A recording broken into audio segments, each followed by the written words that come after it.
Gold, trusted gold buyers. మీరు తాకట్టు పెట్టిన బంగారాన్ని విడిపించి ఈ రోజు ఉన్న మార్కెట్ ధరకు కొనబడను.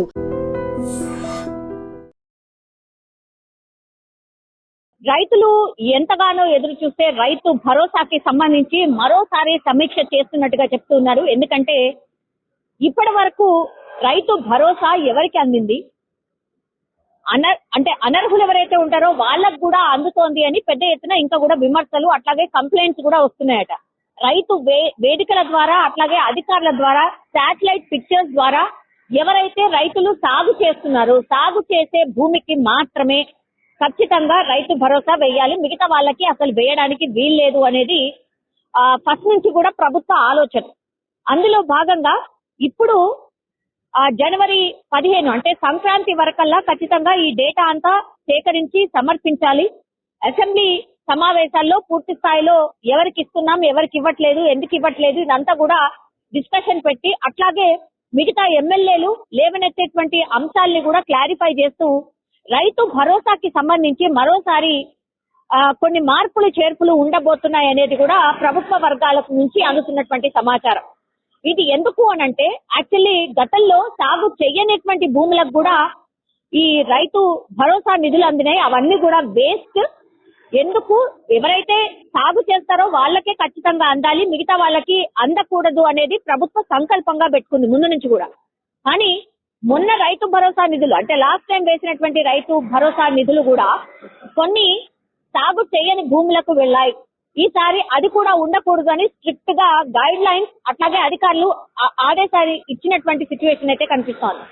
అందులో భాగంగానే ఈ రైతు వేదికల ద్వారా వ్యవసాయ అధికారుల ద్వారా శాటిలైట్ పిక్చర్స్ ద్వారా క్లియర్ కట్ గా 1-2 సార్లు చెక్ చేసుకున్న తర్వాతనే ఎవరైతే సాగు చేస్తున్నారో వాళ్లకు మాత్రమే రైతు భరోసా నిధులు ఇవ్వాలి అనేటువంటిది ఇప్పుడు ప్రభుత్వం భావిస్తున్నటువంటి సిచ్యువేషన్. దీనికి ఎంత ఖర్చు అవుతుంది, ఎంతమంది అర్హులు అవుతారు, ఇదంతా కూడా లెక్క తేలిన తర్వాత సంక్రాంతి వరకల్లనే ఈ నిధులు విడుదల చేయాలని ప్రభుత్వం అయితే భావిస్తోంది.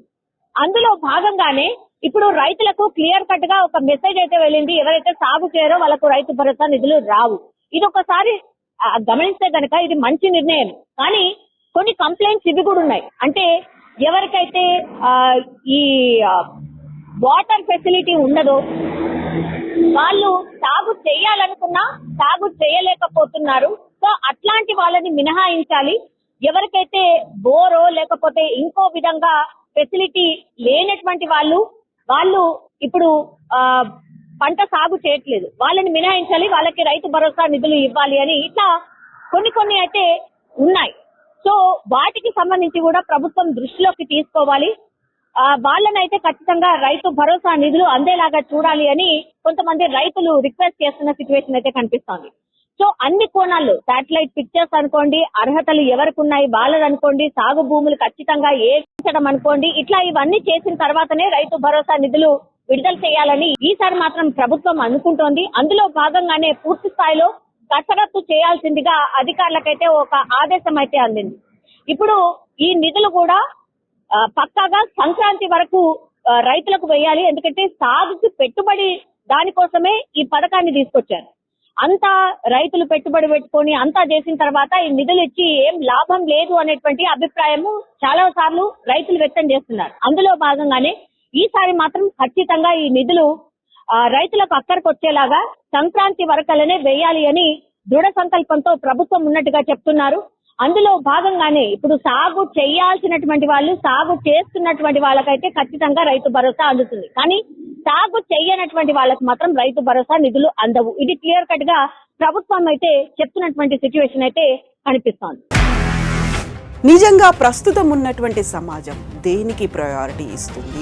ఆర్థిక సంబంధాల చుట్టూ మాత్రమే తిరుగుతుంది. మళ్ళీ ఎన్నికలంగానే చాలా విరక్తి కలుగుతాను. మంచి అనిపిస్తుంది కదా, లేడీస్ కూడా ఛాలెంజింగ్ జాబ్స్ చేసినప్పుడు చాలా బాగుంటది. ట్రాఫిక్ అసిస్టెంట్స్ గా నియమించిన ట్రాన్స్జెండర్స్ అందరితో సాల్యూట్ చేయించుకుంటున్నారు. ఫుడ్ డెలివరీ ఇవ్వటానికి వెళ్ళినటువంటి డెలివరీ బాయ్ అనిల్ పై కళ్ళ ముందు